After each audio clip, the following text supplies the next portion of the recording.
Hello there, this is Gaurav Mishra, and in this video we will be talking about types of chemical reaction. Right. As per NCRT, there are four different types of chemical reaction. There is something called as this combination reaction. Now, as the name suggests, it is basically the formation of a single product upon combination or reaction between two or more reactants. Then we have this thing called as decomposition reaction. Now, decomposition is basically the inverse of combination reaction. During such an event, we would find a single substance, a single reactant would undergo decomposition, would undergo breakdown to form two or more products, right? Then we have this thing which is called as displacement reaction.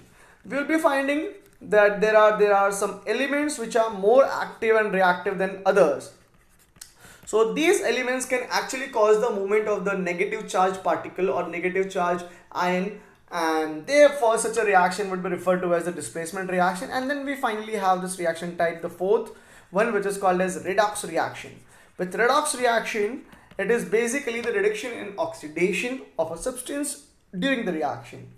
Alright. So these are the four chemical types of react. These are basically the four type of chemical reaction that would be discussed along the successive videos. And for time being, we'll be talking about the combination reaction. We'll be talking about the combination reaction. As the name suggests, the combination reaction. The combination reaction is basically the process in which two or more substances, in fact I'll be more specific and I'll be writing reactants come together to form a single product, right? Here we can take the activity which is on page number 6 and its activity number 1.4. Right, we can take this activity 1.4 into consideration. What does it say? Take a small amount of calcium oxide in the beaker.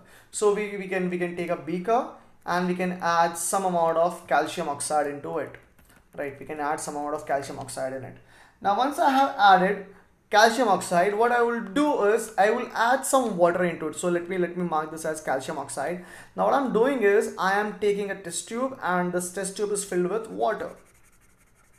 So what I would do is I would decant this test tube into this beaker, and I'll find this water would be poured into the beaker. Right?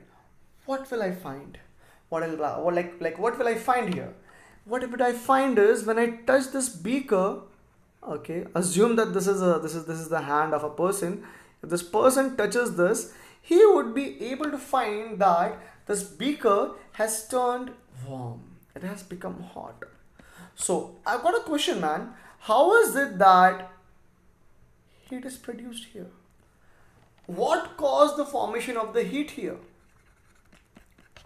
Alright, so we'll get into that thing. But time being, if we can take into consideration the chemical reaction that has underwent here. It is basically this calcium oxide, right? So let us write the word equation first. Calcium oxide. Okay, the calcium oxide was already there in the beaker. What did we add? We added water.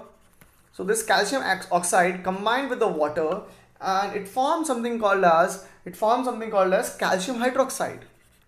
It formed this thing which is called as calcium hydroxide, right? Hydroxide, along with some amount of heat.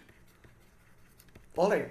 So if I can write this thing in the chemical form, like elemental form, calcium oxide is basically this CaO along with water, that is H2O. It forms calcium hydroxide, that is CaOH twice, right, along with the heat. So I will write this I'll make the triangle which is signifying that there is heat, or the thermal energy, basically heat only. So this calcium oxide, when it will react with water, will give you this calcium hydroxide. This calcium oxide many a times have been asked in the exam. It's commonly called as quicklime. On the other hand, this calcium hydroxide is referred to as slaked lime. Right, this is called as slaked lime. Alright. So what do we see here? Why am I calling this as a combination reaction? Because this calcium oxide, the CaO, is one of the reactant of ours. It's reacting with this water yet another reactant. So we have got two reactant, man. We have got two reactant, and these two reactants are combining to form a single product. Now, since there is a formation of single product from two reactant, we can refer to this reaction as a combination reaction, right? So this was one of the reaction that we saw. Similarly, what you can do is you can take a piece of coal. You can take a coal, and we have this coal burning. Coal is nothing, right? Coal is basically the carbon. When you burn it, it is basically the oxygen that is causing the combustion of the coal. So coal, in presence of oxygen, when it is burnt, it gives out carbon dioxide. It gives out carbon dioxide. So what I'm doing right now is I'm talking with respect to the NCERT, that is of class 10 standard, right? So what you have taken is you have taken down this coal. Coal is basically carbon combining with oxygen, that is oxygen would always be in the diatomic state, so you'll have this dioxygen O2 combining with carbon to give you CO2. Now I would really appreciate that if you guys can take out a moment and can tell me whether this reaction is balanced or unbalanced reaction. Alright, so again you'll be finding there are these two reactants coming together and forming a single product. Similarly, you can also take into consideration the formation of water, right? You can take into consideration the formation of water. This was the first reaction, which is burning of coal, right? This is burning of coal. The second reaction is basically the formation of water.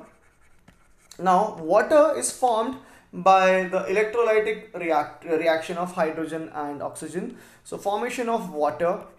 Alright, so what you can do is you can take dihydrogen. You can take dihydrogen and you can take dioxygen. Both of them would combine together to give you this structure. I mean this molecule called as water. So I would write this water. Now, what I can do is I can write this chemical reaction too. So there is this H2 coming along with O2 giving you H2O. Again, this reaction is balanced or unbalanced. Concept would be same. There is this hydrogen combining with oxygen, that is there are two reactants getting involved to form a single product. Alright.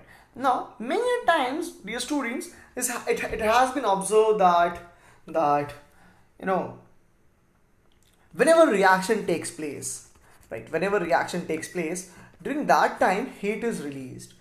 Whenever a reaction is undergoing, we find there is formation of heat. There is formation of heat.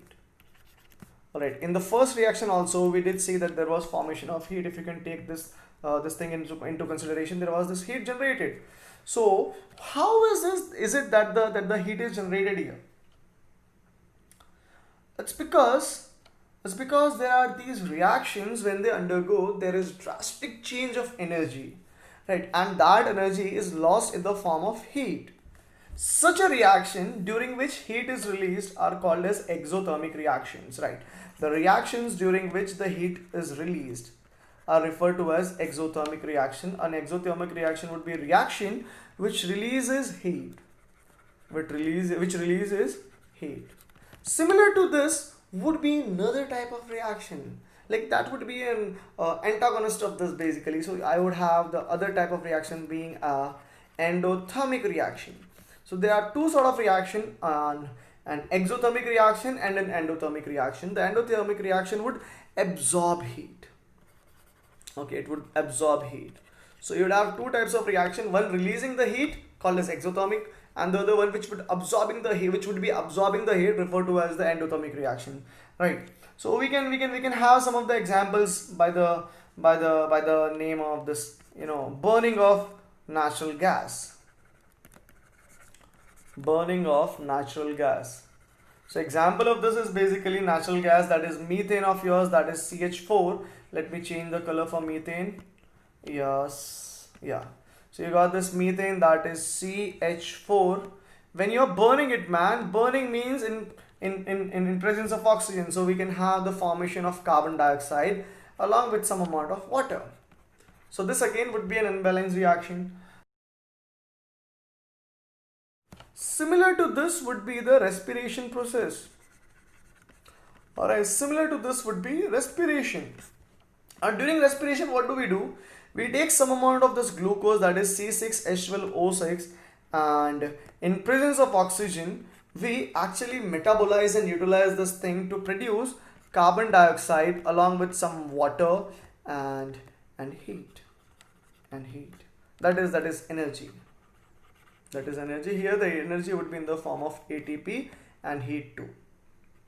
Right, your NCRT has mentioned energy. The energy would be in both the form, the ATP as well as the heat. Alright, another example of this is decomposition.